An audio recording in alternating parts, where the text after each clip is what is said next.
been working here for about 10 years, and it's a pretty long and complicated, drawn-out law case. Right.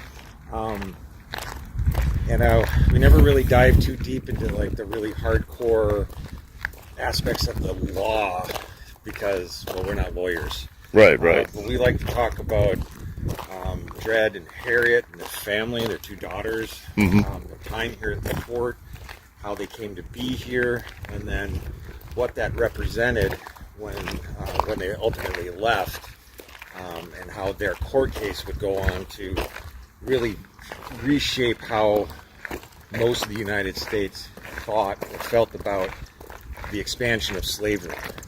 Right. So what we can do here first is go into this building. Now this is the hospital building. It's a reconstructed building. The original being torn down about 1904. Through the archaeology and the records we have, we were able to rebuild the structure in the 1970s. And we don't know, but this is where we think the Scotts lived. Okay. Now the reason we think that is because eventually both Dred Scott and Harriet Robinson, who met here at the fort, fell in love at the fort, were married here at the fort. They were both, along with their daughters, eventually both owned by Dr. John Emerson, military post surgeon, and his room would have been the one right up there on the second floor. This would have been his assigned kitchen, his storage area, and this is our assumption. We really have very little record as to where any of the enslaved community lived. Right. We have some ideas or thoughts or conventions of the time. We think most lived in the lower levels of either this building or the one next to us, which is officers' quarters, as it's called. So, right. Would you like to step inside and look around? Yeah. Come on in. So there's an assumption that this was built their room, or this is an assumption. Okay. Yeah, we don't know. Okay.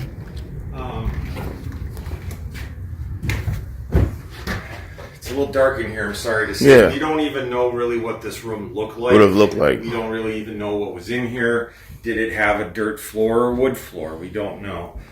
This hearth that we see here is probably wrong. It's probably much too large. But this is where we feel that this is the closest we can get to that family and what it was, and this is where we can kind of talk about that experience that was here. How many children did he have? Do you know? Dred and Harriet would have two surviving daughters, Eliza and Elizabeth. There would be a number of sons that I don't believe lived past but a few weeks or a few months old. Oh, okay. Neither of the girls were actually born here.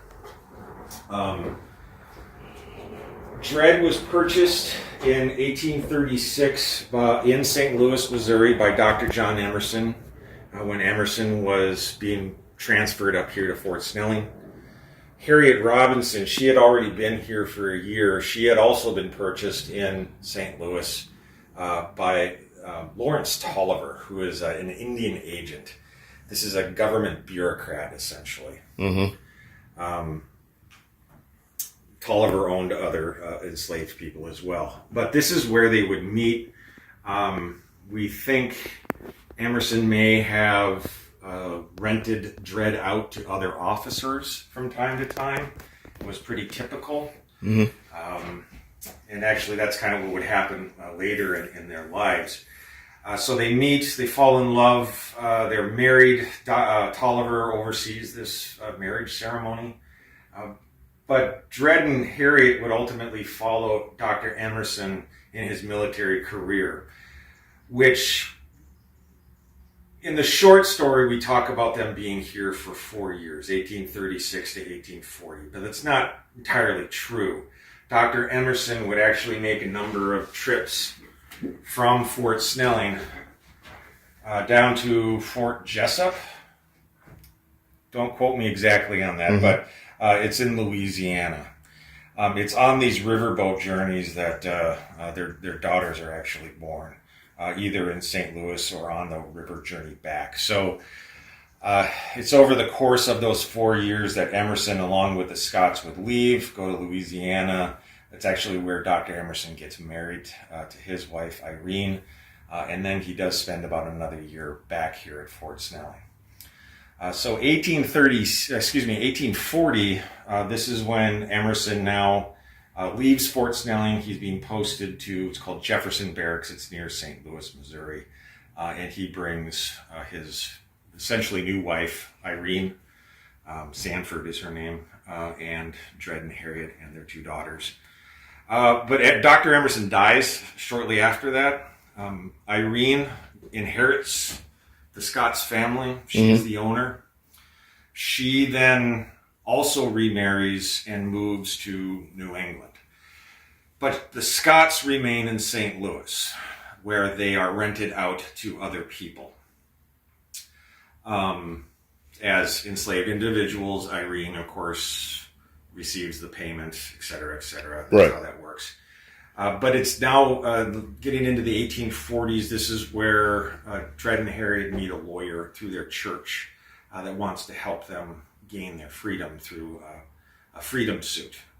So they are going to sue Irene for their freedom based on the time that they spent in Fort Snelling and then in another little fort in Illinois, both free territories. Right.